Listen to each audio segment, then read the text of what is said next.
Yo, silence. You ain't nothing like me, I'm a hot girl. You ain't rocking these jeans, I'm a hot girl. Jump it! Lee, big up, easy. Russell, Ricky Dillian. Story that goes a little bit like this. A little bit like this. There's nothing that compares to the texture of your lips. Not a little kiss. Whoa, whoa. Hey guys, so I fell in love with music when I was around 10 years old, I believe.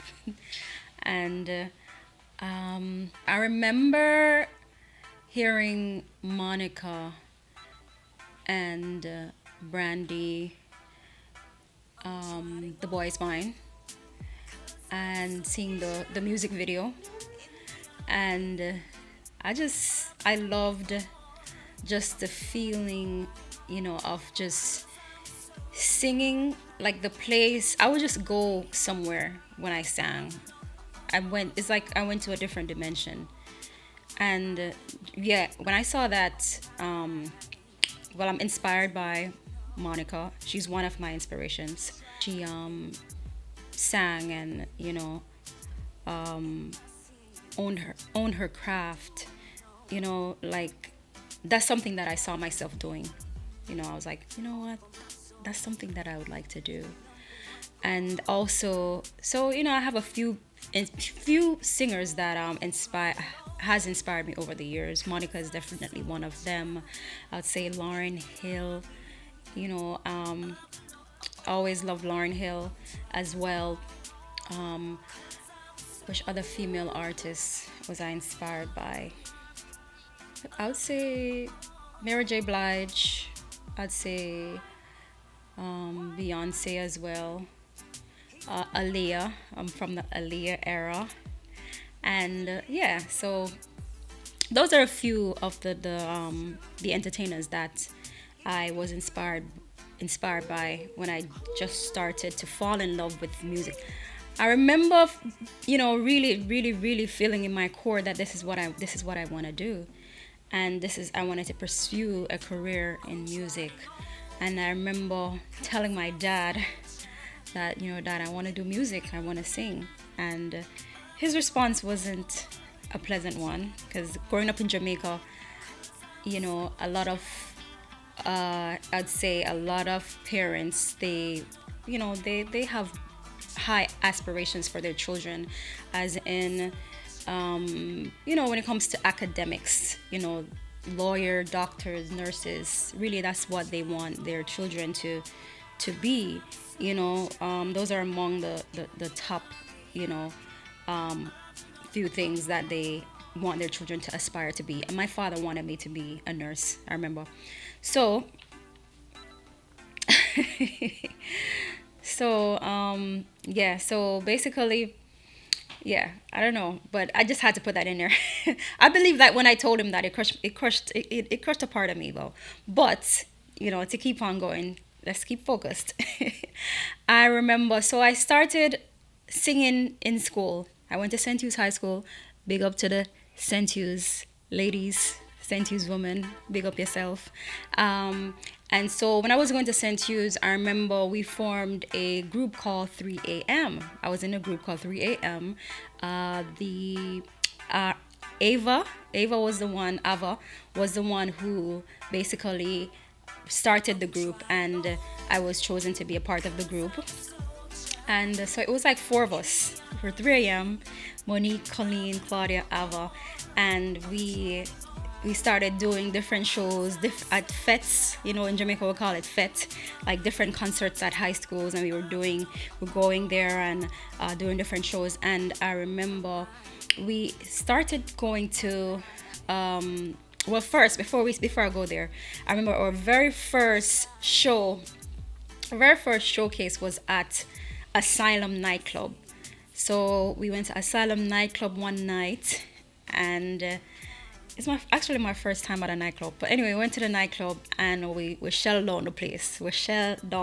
So we did this one particular song, and we had a great reception.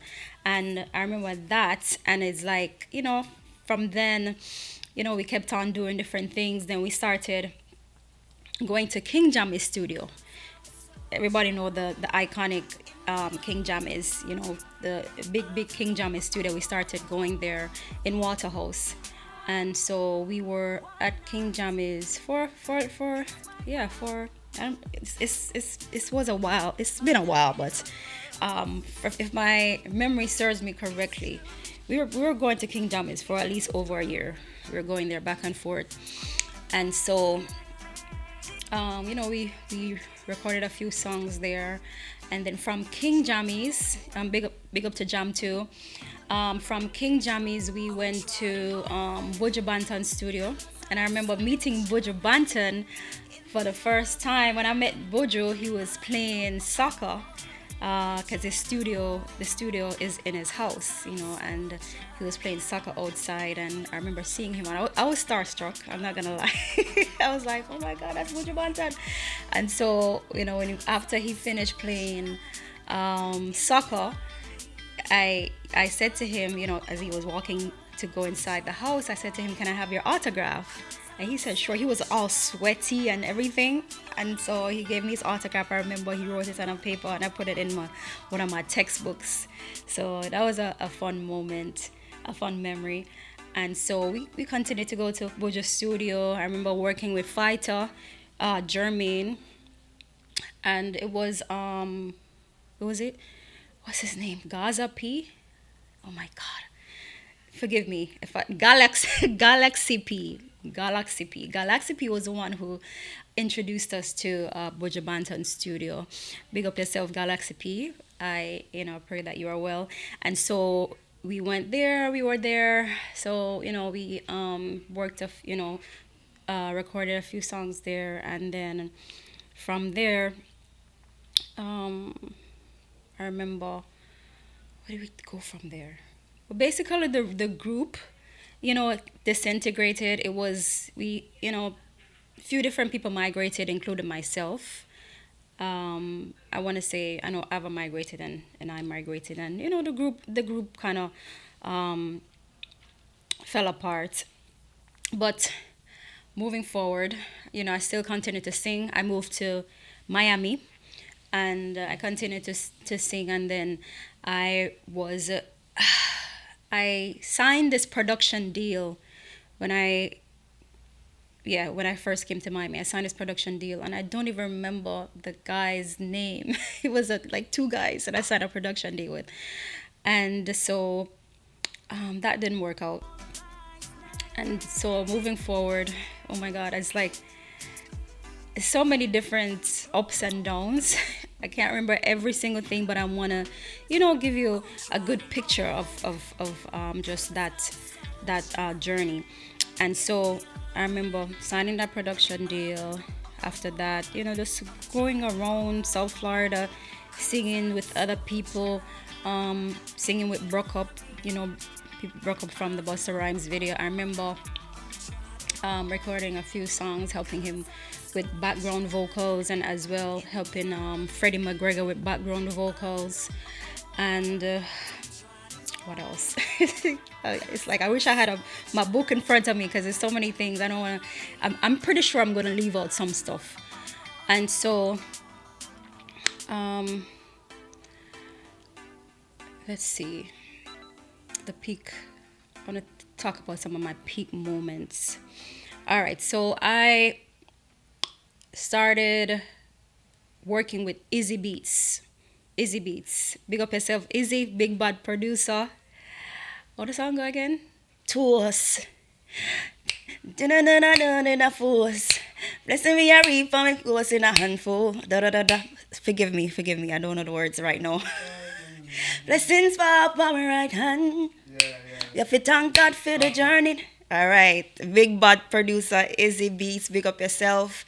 So I worked with Izzy Beats. I mean, I want to say that he produced probably like two of my songs, and he's a close friend of my brother. And those two songs, so the first song, or two songs, but one song made it on this in the Major Lazer it made it on one of Major Laser's album. I believe it was a Carnival album, and a song. We're gonna put clips together so you can see the song. And guys, this is my past life.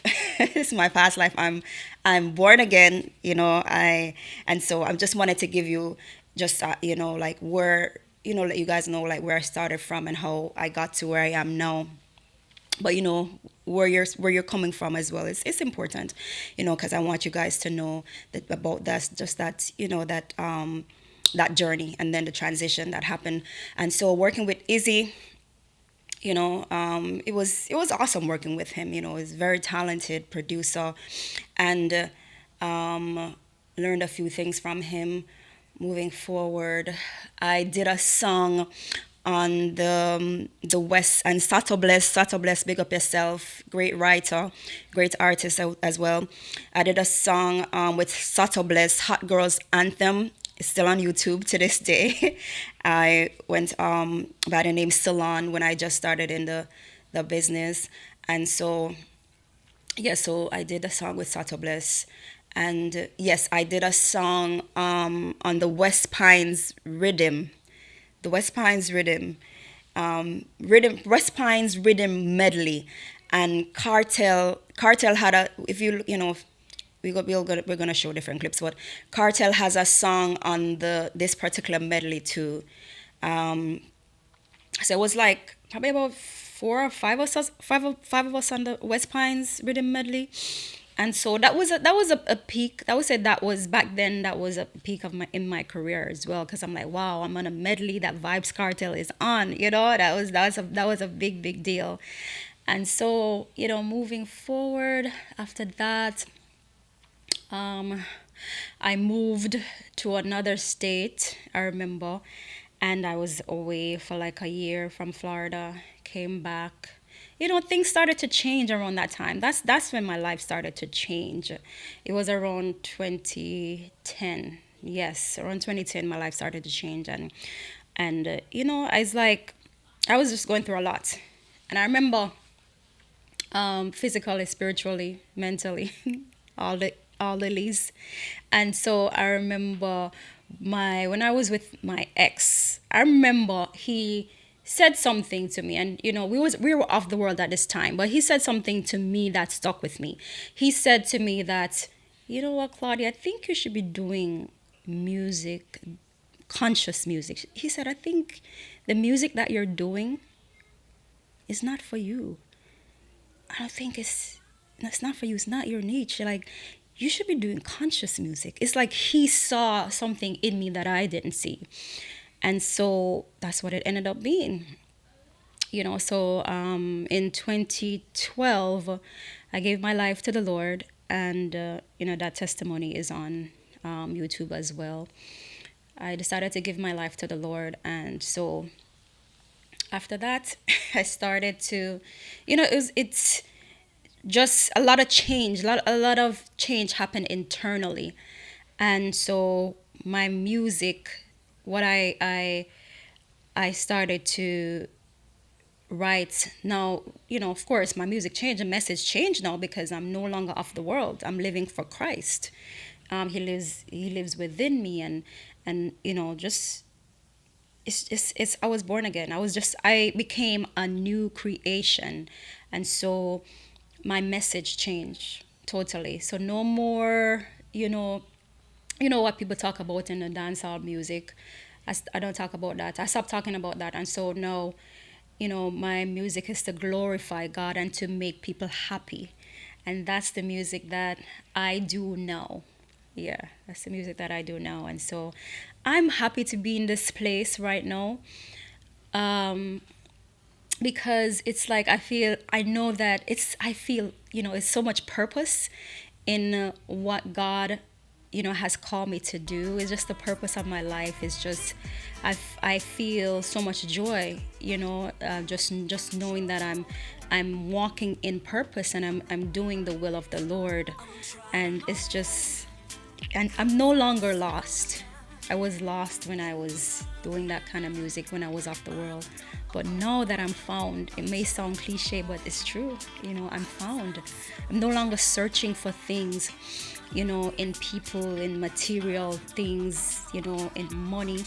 I'm not no longer searching for myself in those things. No, no, I find, I found God. You know what I'm saying?